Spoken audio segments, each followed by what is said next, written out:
నమస్తే, welcome to Sakshi business. నేను Shahida. Petrol, diesel, gas ధరలు పెరగడంతో ఇప్పటికే చాలా వస్తువుల ధరలు పెరిగాయి. ఇక ఆగస్టు 1 నుంచి దేశవ్యాప్తంగా సామాన్య ప్రజలకు మరోసారి ద్రవ్యోల్బణం షాక్ ఇవ్వనుంది.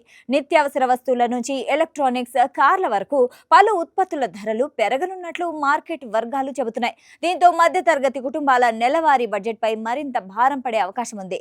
మార్కెట్ నిపుణుల అంచనా ప్రకారం ఎఫ్ఎంసీజీ ఉత్పత్తుల ధరలు 6 నుంచి 8% వరకు పెరగవచ్చు.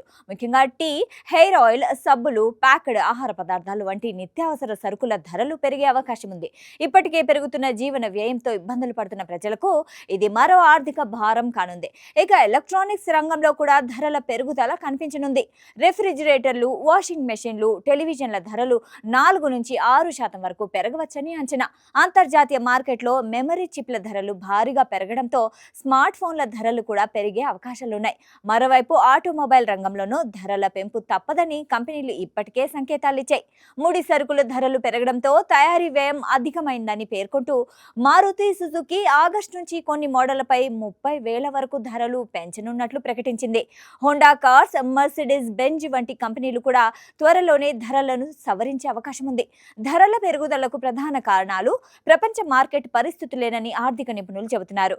ముడి చమురు, పామాయిల్ ధరల పెరుగుదల, ప్యాకేజింగ్ మెటీరియల్ ఖర్చులు అధికమవడం, పశ్చిమాసియాలో కొనసాగుతున్న భౌగోళిక రాజకీయ ఉద్రిక్తతలు ప్రపంచ సరఫరా గొలుసులను దెబ్బతీశాయి.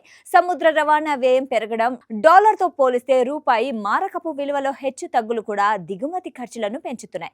కంపెనీలు ఒకేసారి కాకుండా దశల వారీగా ధరలు పెంచనున్నట్లు తెలిపాయి. మొదట ప్రీమియం ఉత్పత్తులపై ధరలు పెంచి తర్వాత చిన్న ప్యాకేజీల ధరలను సవరించే అవకాశం ఉంది.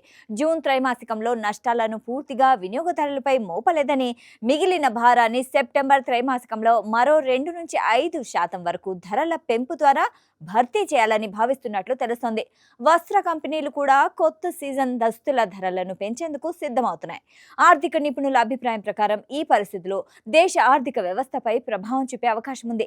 ఆహార పదార్థాల ధరల పెరుగుదలతో ద్రవ్యోల్బణం మరింత పెరిగే ప్రమాదం ఉందని, జీడీపీ వృద్ధి రేటుపైన ప్రభావం పడవచ్చని హెచ్చరిస్తున్నారు.